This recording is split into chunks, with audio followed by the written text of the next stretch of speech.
Mudah-mudahan kita tidak mengalami proses penjatuhan presiden di tengah jalan. Proses yang berjalan mudah-mudahan konstitusional dan presiden yang berkuasa tetap didukung mengambil kebijakan-kebijakan yang berpihak kepada masyarakat dan kepada rakyat.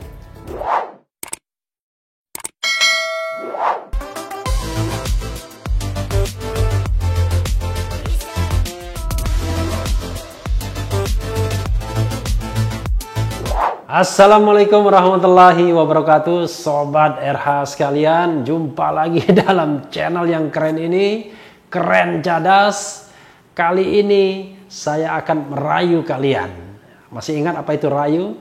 Refli answers, you understand. Nah, ini ada beberapa pertanyaan sesungguhnya yang sudah disampaikan ke saya melalui Instagram saya. Memang butuh waktu untuk menjawabnya karena kebetulan take video lainnya juga dilakukan, karena channel Refli Harun ini upload video tiap hari, bahkan ada sehari 2 kali ya. Jadi mohon maaf Sobat RH sekalian, saya akan berupaya menjawab beberapa pertanyaan. Nanti pertanyaan lain akan dijawab dalam kesempatan yang lain ya. Jadi sabar. Ini ada beberapa pertanyaan ya. Saya sudah masukkan di sini pertanyaannya. Ada pertanyaan dari Ipat Dislive namanya. Kenapa di YouTube channelnya nggak pernah mengundang orang pemerintahan agar imbang isi YouTube-nya? Wah ini. Gini, saya akan menjawab dengan 2 hal. Pertama adalah memang channel ini adalah channel independen. Jadi kita tidak mendikotomikan orang pemerintahan atau orang yang mengkritik pemerintahan. Siapapun bisa diundang di sini. Barangkali waktunya saja yang belum sempat. Kalau tidak waktunya, kebetulan yang bersangkutan menolak. Itu yang pernah terjadi dengan saya ya. Saya mengundang sahabat saya M. Ngabalin. Selamat malam, selamat siang, selamat sore Pak Ngabalin. Mudah-mudahan nanti setelah subscribers Refli Harun lebih banyak lagi, M. Ali Ngabalin tidak lagi menolak ya. Saya tidak tahu alasannya menolak. Mudah-mudahan menolaknya itu karena belum ada waktu saja. Jadi kalau sudah ada waktu, kita akan cecar, kita akan tipu Ali Ngabalin. Kemarin kita juga sudah mengundang Tantowi Yahya, walaupun bukan dalam pengertian juru bicara pemerintah, tetapi kan juga bisa dianggap sebagai bagian dari pemerintahan karena dia duta besar, satu. Dan yang kedua, dia adalah anggota dari Partai Golkar. Kita tahu adalah Partai Golkar ada partai koalisi. Jadi nanti tunggu saja. Tapi begini Sobat RH sekalian, sekali lagi saya tidak ingin membenturkan antara yang pro pemerintah dan bukan pro pemerintah. Karena tujuan channel ini adalah mencerdaskan. Pengertian mencerdaskan itu adalah kita akan memberikan alternatif pemikiran, penerangan kepada masyarakat. Tentu dengan cara berpikir yang sangat kritis, konstruktif, dan lain sebagainya. Jadi ini bukan dimaksudkan wadah klarifikasi. Ya. Kalau klarifikasi kan banyak tempatnya dimanapun ya. Pemerintah kan menguasai banyak sekali media massa yang mainstream. Ada televisi, kita tahu bahwa televisi kan banyak yang mendukung pemerintah. Jadi ini adalah media alternatif bagi pikiran-pikiran yang mudah-mudahan diupayakan jalan lurus, jalur ya. Jadi betul-betul melihat sebuah fenomena itu dari sisi yang sangat kritikal dan tentu saja berharap bahwa memberikan solusi yang terbaik. Memang tantangannya berat, terutama kalau kita kaitkan dengan sebuah kebijakan yang banyak penunggang gelapnya. Jadi kita masih bisa berdebat kalau dengan orang-orang yang sama-sama berpikir rasional, ingin mencari solusi, tapi kalau sudah berpikir tidak rasional dan tidak mencari solusi dan membangun tembok bahwa sana pengkritik, di sini adalah pemerintah, wah berat kita ya. Karena kita kan semua sesungguhnya anak bangsa. Jadi nantikan, saya juga mau mengundang teman-teman lainnya ya. Mudah-mudahan rekan saya Fajrul Rahman yang pernah di Society juga, pernah sama-sama mengajukan uji materi calon presiden independen, mau juga diundang ya. Jadi nanti kita akan lihat, mudah-mudahan ada kesempatan. Termasuk juga pejabat-pejabat publik yang barangkali di media lain mau, karena media lain kan sudah lebih lama, lebih eksis ya. Nanti mudah-mudahan Kalau di sini lebih banyak lagi subscribersnya, lebih banyak pengaruhnya lagi, mereka juga mau mampir ke channel ini. Setelah COVID-19 berlalu, mudah-mudahan nanti tidak saja kita temu secara virtual, hanya melalui aplikasi Zoom misalnya, tetapi betul-betul temu secara fisik, interview, berdebat, bertukar pikiran, mencari solusi, dan intinya adalah channel ini tetap channel yang cadas ya. Jadi channel yang betul-betul berupaya membangun kecerdasan dan kewarasan. Itu untuk pertanyaan pertama Sobat RH sekalian. Panjang juga ya jawabnya ya. Yang kedua adalah dari Alim Sari. Assalamualaikum. Menurut Bang Refli, maklumat Kapolri itu statusnya bagaimana? Ya mungkin statusnya jomblo mungkin ya. Statusnya belum berkeluarga ya. Bersifat mengikatkah yang namanya maklumat? Kalau dicuekin, apakah warga masyarakat dapat dipidana? Jadi harus dipahami maklumat itu pengumuman ya, bukan peraturan tentunya. Jadi maklumat itu sebenarnya guidance atau arahan. Kalaupun ada sanksi bukan karena sanksi maklumat tersebut. Sanksinya ada di peraturan perundang-undangan. Maklumat adalah guidance bagi siapapun agar kemudian mematuhi peraturan. Jadi tidak mungkin maklumat itu berdiri sendiri, dia harus attach dengan aturan atau undang-undang yang ada. Karena dalam konstruksi hukum Indonesia, kalau kita bicara tentang sanksi pidana, hanya dua produk hukum yang punya sanksi pidananya. Satu undang-undang dan dua adalah peraturan daerah. Nah, Perda pun sebenarnya dibatasi sanksi pidananya hanya 6 bulan penjara saja. Jadi tidak boleh lebih dari itu. Kalau misalnya denda yang lebih besar lagi, hukuman yang lebih tinggi sampai hukuman mati, ya tentu harus levelnya undang-undang, tingkat nasional ya, bukan tingkat lokal. Berikutnya adalah dari Al-Mizfar. Bang, bagaimana cara memperbaiki pemikiran masyarakat yang mengultuskan tokoh politik pujaannya? Ini berat ya, saya mana tahu caranya ya. Memang di dalam sejarah umat manusia ini ada tokoh-tokoh populer, ada tokoh-tokoh yang sangat dicintai dan banyak masanya di masyarakat. Ya, jadi ada pemimpin yang harismatis, ya, ada pemimpin yang administratif. Nah, yang harismatis itu yang jago pidato, yang bisa mengumpulkan massa, membakar massa. Tapi pemimpin yang cenderung administratif, ya dia bekerja dengan sistem di belakang meja, lalu kemudian membangun prosedur dan lain sebagainya dan lain sebagainya. Kita butuh dua-duanya.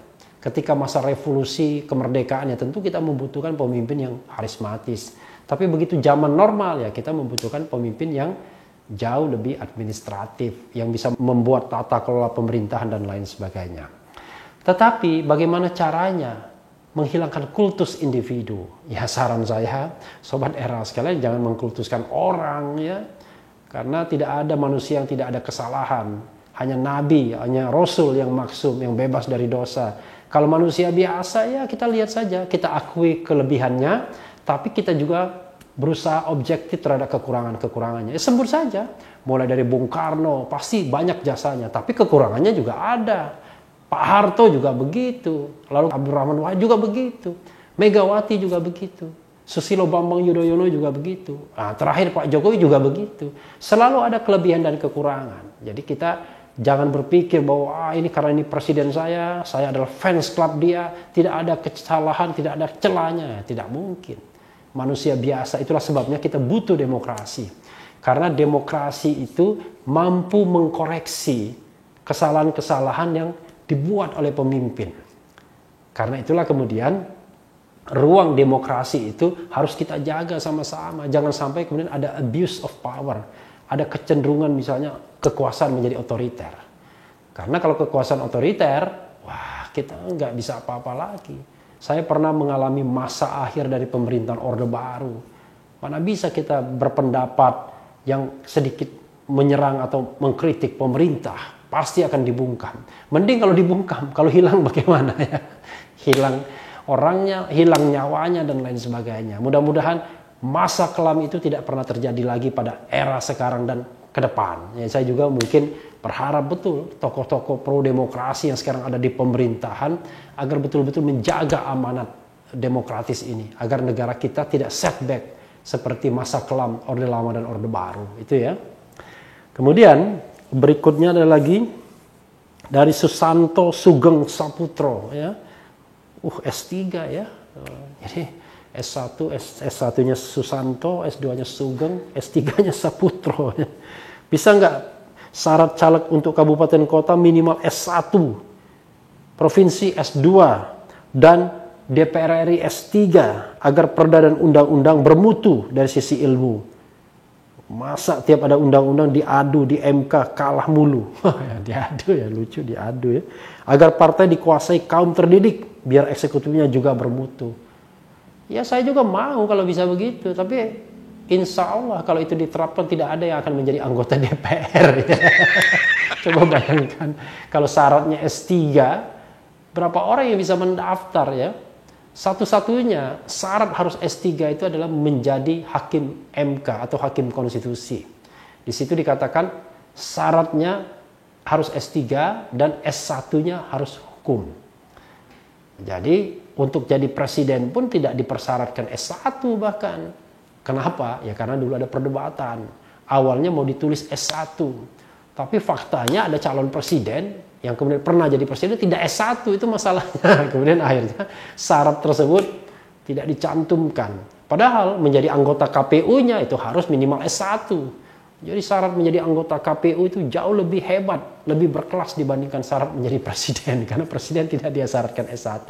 Tapi di sisi political struggle, ini adalah masalah perjuangan atau pertarungan politik. Jadi ya yang disepakati adalah untuk presiden syaratnya cukup SLTA saja. Sementara untuk anggota KPU harus sarjana. Ya inilah ironinya ya. Tetapi sekali lagi dalam demokrasi, pendidikan bukan segala-galanya sesungguhnya. Karena pendidikan itu adalah hanya salah satu indikator. Indikator lainnya tentu banyak ya. Saya pun sebenarnya kalau dipatok harus S3 belum tentu setuju juga walaupun saya berpendidikan S3. Jadi kalau sarjana S1 ya mungkin adalah standar minimal. Karena standar minimal S1 itu adalah harusnya sebuah standar yang memang bisa kita pakai ya sebagai a common standard karena wajar rasanya ketimbang misalnya calon-calon pemimpin bangsa hanya tamat SMA itu sedikit bermasalah nantinya ya. Kemudian wah ini agak panjang nih dari John Gambros nama asli atau enggak ini ya. Mohon dibahas itu presiden saat ada wabah semua orang yang nggak punya urusan penting suruh di rumah aja. Social dan physical distancing. Kenapa milih ikut bagiin sembako belusukan nggak penting lagi. Gimik terus, pencitraan terus ya. Udah nggak mempan kali bang, receh terus. Emang mau nyalon jadi lurah lagi. Esensinya sebagai pemimpin tertinggi yang dibutuhkan rakyat saat keadaan darurat seperti ini kok hilang. Yang kebijakannya simpang siur, gak jelas, bingungin rakyat, gak sinkron. Supreme leader of a nation, pemimpin tertinggi negara, gimana sih harusnya?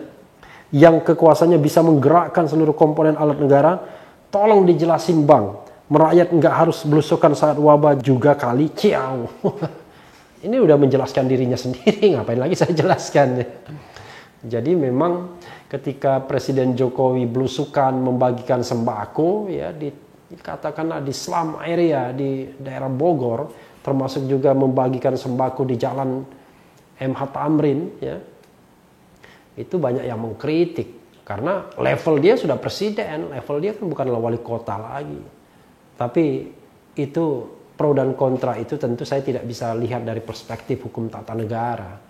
Yang paling penting kan kita minta komitmen semua jajaran pemerintahan yang dikepalai oleh presiden untuk betul-betul mengkonsentrasikan diri dalam hal pemberantasan COVID-19 ini.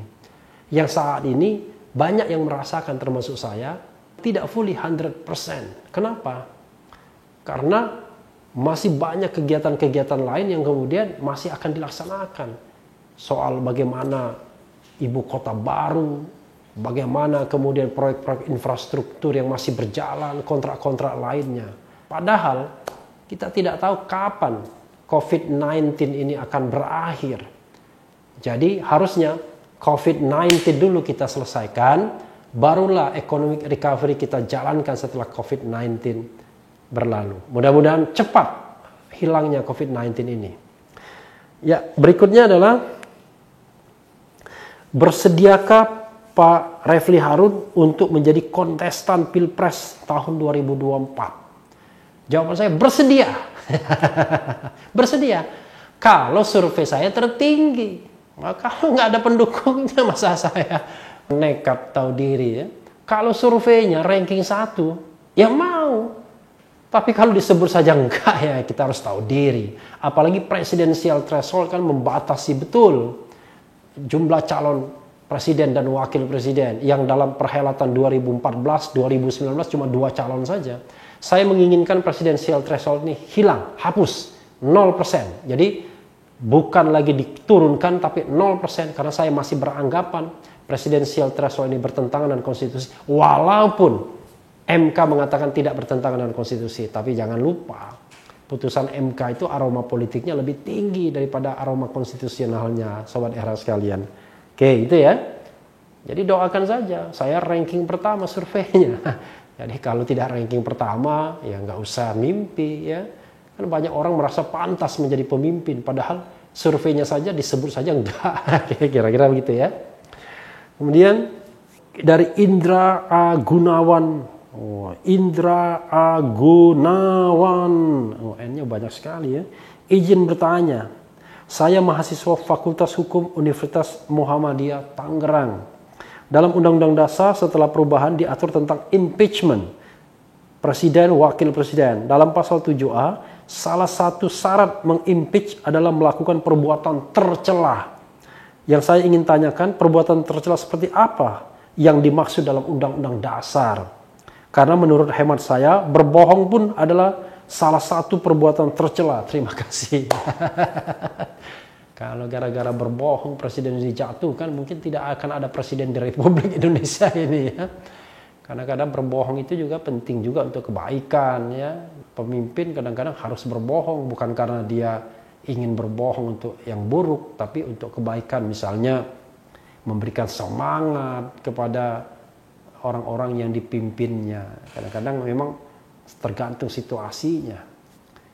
Nabi pun dalam konteks tertentu pernah agak tricky sedikit, tidak berbohong. Jadi ketika ada orang yang mengejar seseorang, lalu seseorang itu minta datang ke Nabi. Lalu kemudian tahu Nabi bahwa dia sedang dikejar-kejar orang. Begitu orang itu lewat, lalu kemudian Nabi geser tempat duduknya. Lalu orang itu tanya sama Nabi, ada enggak? Tadi ada orang lewat sini. Nabi bilang, sepanjang saya duduk di sini belum ada. Itu pinter ya. Karena waktu sebelumnya duduk di sisi satunya. Jadi sepanjang saya duduk di sini belum ada. Jadi Nabi tidak bohong. Nah, tapi juga kan sebenarnya di situ Nabi ingin melindungi. Karena orang tersebut dikejar-kejar ya. Mungkin mau digaplok ya, kita nggak tahu ya. Itu sedikit sejarah Nabi. Tapi saya tidak mau lebih lanjut ya. Karena bukan kompetensi saya. Perbuatan tercela, kita tahu dalam konstitusi pasal 7A itu ada 3 kategori presiden bisa dijatuhkan. Kategori pertama adalah melakukan pelanggaran hukum berupa pengkhianatan terhadap negara, suap, tindak pidana korupsi, dan tindak pidana berat lainnya. Itu satu klaster. Klaster berikutnya adalah melakukan perbuatan tercela. Nah ini maksudnya. Klaster satunya lagi tidak lagi memenuhi syarat. Syarat calon presiden dan wakil presiden itu adalah warga negara Indonesia dan tidak pernah menjadi warga negara asing karena kehendaknya sendiri. Yang kedua adalah tidak pernah melakukan pengkhianatan terhadap negara, sama tadi ya, syarat melakukan tindak pidana tadi. Lalu kemudian mampu secara jasmani dan rohani menjadi presiden dan atau wakil presiden. Makanya Gus Dur tahun 2004 tidak diloloskan KPU karena dianggap tidak memenuhi syarat. Nah, bagaimana dengan perbuatan tercela ini? Perbuatan tercela ini tidak diatur di dalam konstitusi. Seperti apa perbuatan tercela? Rupanya undang-undang yang mengaturnya. Undang-undang itu, Undang-Undang 7 tahun 2017, mengatakan perbuatan tercela itu tidak melakukan perbuatan yang melanggar norma susila, norma adat, dan norma agama. Banyak sekali normanya. Dan seperti contohnya judi, mabuk, zina, kira-kira begitu. Dan ini tidak limitatif sesungguhnya. Jadi lebih pada soal kepantasan. sejauh mana perbuatan tercela itu dianggap tidak pantas sehingga presiden bisa dijatuhkan. Berbohong apakah bisa menjatuhkan presiden? Bisa saja, tapi lihat konteks berbohongnya seperti apa. Misalnya, konteks berbohongnya itu adalah konspirasi untuk menggelontorkan keuangan negara tanpa sebuah proses good governance atau clean government, bisa saja kemudian. Jadi memang celah ini adalah celah yang sangat dinamis. Tapi jangan lupa, pemberhentian presiden tidak semudah pada era sebelumnya seperti yang terjadi pada era Bung Karno tahun 67 dan era Abdurrahman Wahid tahun 2001. Karena dulu belum ada MK. Kalau sekarang DPR menginisiasi, lalu ke MK, balik ke DPR, ke MPR, baru bisa presiden jatuh. Dan di MK sendiri harus sidang pembuktian selama 90 hari. Jadi mudah-mudahan kita tidak mengalami proses penjatuhan presiden di tengah jalan. Ya. Jadi proses yang berjalan mudah-mudahan konstitusional dan presiden yang berkuasa tetap didukung mengambil kebijakan-kebijakan yang berpihak kepada masyarakat dan kepada rakyat. Tidak dipengaruhi oleh penunggang-penunggang gelap yang bergentayangan di sekitar kekuasaan dan istana, ya. Karena dimanapun era pemerintahan manapun selalu ada yang namanya free riders, penunggang gelap mengambil banyak dari negara, membangun kerajaan bisnisnya dengan kekuasaan yang ada, menjual nama presiden misalnya, menjual cap-cap istana untuk kepentingan perusahaannya. Nah, inilah yang sebenarnya yang dikritik oleh civil society. Tetapi kan kita tahu bahwa yang namanya kritik itu menghadapi konsekuensi yang luar biasa pada era sekarang ini. Mungkin di istana ada lingkaran putih, tapi ada lingkaran abu-abu, ada lingkaran yang gelap, ada lingkaran kelam. Jadi kita kan tidak bisa berhadapan dengan orang yang mengambil keputusan tanpa mempertimbangkan rasionalitas dan penuh dengan konflik of interest. Kalau dia mengambil sebuah kebijakan itu betul-betul dia dasarkan kepada ilmu pengetahuan, kepada niat baik, pada keinginan untuk berbuat sebaik-baiknya bagi bangsa dan negara, terutama masyarakat banyak. Saya kira kita hanya membutuhkan berdebat secara rasional saja mana yang paling baik kebijakan. Tapi kalau sudah ada vested interest-nya, misalnya kebijakan ini diambil karena untuk menyelamatkan kelompok tertentu atau bisnis tertentu, kita nggak bisa berdebat lagi. Karena yang terjadi adalah akan dicari pembenaran, bukan kebenaran. Ya, pembenaran sama kebenaran itu berbeda. Ya, sobat era sekalian, itu Rayu. Tadi sudah banyak yang saya jawab. Nanti kita akan jawab pada edisi berikutnya. Tapi yang paling penting tetap di channel ini. Karena di channel ini Anda akan dirayu, ditipu, dicecar, dibaperin, bahkan diuber di jalur khusus. Karena channel ini adalah channel yang memeras, mengancam, dan membenci. Jangan lupa subscribe, like, comment, and share. Ciao.